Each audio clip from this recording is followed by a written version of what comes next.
his convincing God was actually convincing himself. And Kim's little story reminded me of that story, and how so much of what we do and so much of what God tells us to do isn't actually about the recipient of what we're doing. It's about how it is forming us and who it is forming us into becoming.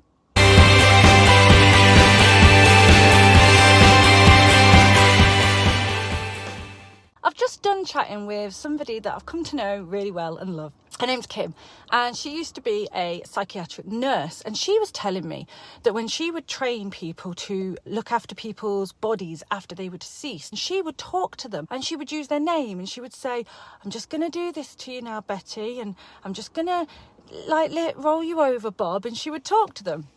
And when she was training people, they would look at her crazy and say, why on earth would you do that?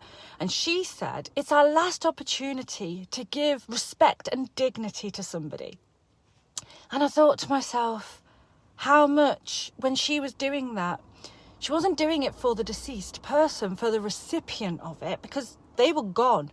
She was actually, maybe instinctively, doing it for herself. And this reminded me of that time in the Old Testament, recorded in the Old Testament, when Moses came down from the mountain after having been given the 10 Commandments from God, and he comes down from the top of the mountain to find the Israelites basically doing exactly what they weren't meant to be doing. And God said, I'm going to kill them, I'm going to wipe them out. And then Moses defends the people and says, no. And he gives God reason not to wipe them out and start again, and defends them.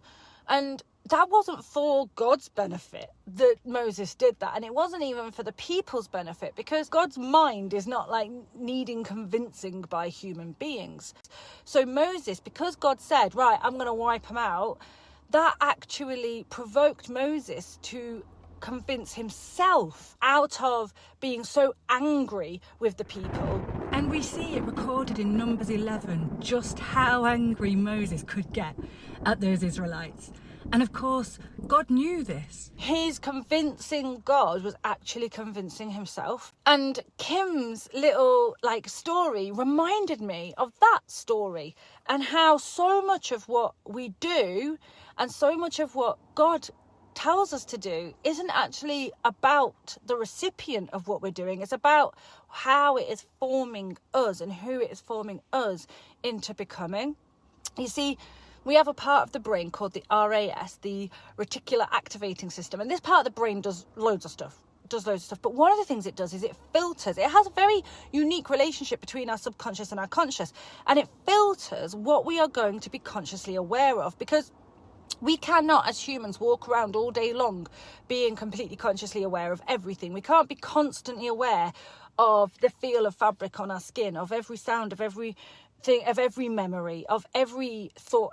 We cannot be consciously aware of pumping blood around our body, and it's too much, right? So the RAS, it filters what it's good for us to be aware of. This has, some negative effects under the conditions of the law of sin and death. It's what fuels discrimination, because we give it messages of what we want to filter, who we want to become and what we believe, and then it filters out things that don't go along with that.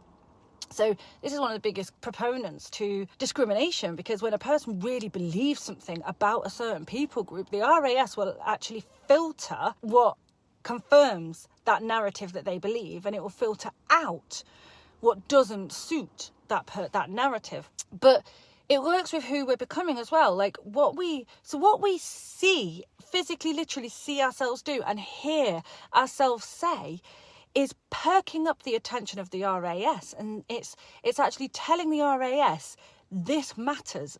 This is actually me choosing this. And so it really works towards forming who we're becoming, telling the RAS who we want to be, and then the RAS assists us in becoming that. This really shed a lot of light for me on one of the massive benefits of so many of the customs and habits that God had a lot of the Israelites do. And when I think about how much the Jewish people pray out loud the same things every single day, it's so powerful for the RAS, because when people pray every single day, like upon waking up, thank you, Lord, that I have woken, and for the, the air that I'm breathing, and and every time they eat and they say grace, and every time, when people pray and every time they take a drink, and if you've seen The Chosen, you've actually watched this. And one of the things that's so powerful about that, I realised, was that the fact that they're actually saying those things out loud means that their own ears are hearing themselves declare that this matters to the RAS. So the RAS is receiving that information through the sensors as mattering to that person because it's coming from themselves. It then assists the person in becoming that more and more because it's been told that that's important to them. Phew, it's so cool. This is where affirmations versus self-depreciation speech really matters. So we'll put it in the negative. Like when we're hearing ourselves saying, oh, you're so stupid, or oh, you're so fat and ugly, or oh, you're always messing up, you're useless, you are. Like often it's because we've heard those things growing up and then we repeat it. But when we repeat it and we're actually saying it out loud, our own ears are hearing that, and our RAS is taking that information from our sense of hearing and recognizing it as something that we want to filter in and be conscious of because it's come from ourselves. So the RAS will actually then tell other parts of our brain and our consciousness, this matters, I'm choosing this. And then it will actually filter according to that narrative that our own senses have told us from our own mouth and from our own actions that we want and what we want to become. And then we actually start behaving increasingly in the way that we are telling ourselves we want to be fashioned and formed into. The flip side of that, affirmations. Now, this is a big topic. There are reasons and ways that affirmations are not going to work, and there are reasons and ways that they will. But this is why affirmations and praying out loud can be so powerful, because our RAS will actually pay attention to what we are putting into our own senses, and it will then actually assist us in becoming that. It will filter stuff that agrees with what we are saying and seeing that we are choosing and telling the brain we're choosing to be. So an example for me is most mornings I will give myself high five in the mirror, which to start with was like so cringily embarrassing and awkward. But Mel Robbins explains why this works so well, and she talks about the RAS actually. And I would look in the mirror and give myself a high five, and then in the mirror I would say certain statements. Well, a while ago, right, some time had passed and I hadn't done my statements for a reason, for a couple of months. When I came to do them again, I was so struck by how far I had come in those statements becoming my reality. Statements that I had given myself because they were things that I found so difficult.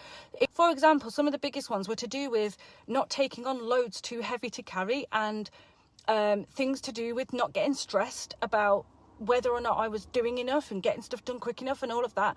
And I could not believe how much those statements had become my reality. And so all that time, even that I hadn't been doing them, the year I had spent doing them almost every day had built up and built up and built up and taught my RAS what mattered to me from my own mouth into my own ears and eyes, because I was doing it on a mirror. I had told my own RAS what it was I really wanted and what was really mattering to me, and it had then assisted me in becoming it. I had not seen such a radical change so quickly in something so deeply ingrained as when I saw it in partly through when I had added saying these daily statements to myself in the mirror. So remember, what your own eyes and ears hear and see you do sends messages to your brain highlighting who you're choosing to be, so that your brain then assists, for better or not for better, you to become that. God bless true freedomers.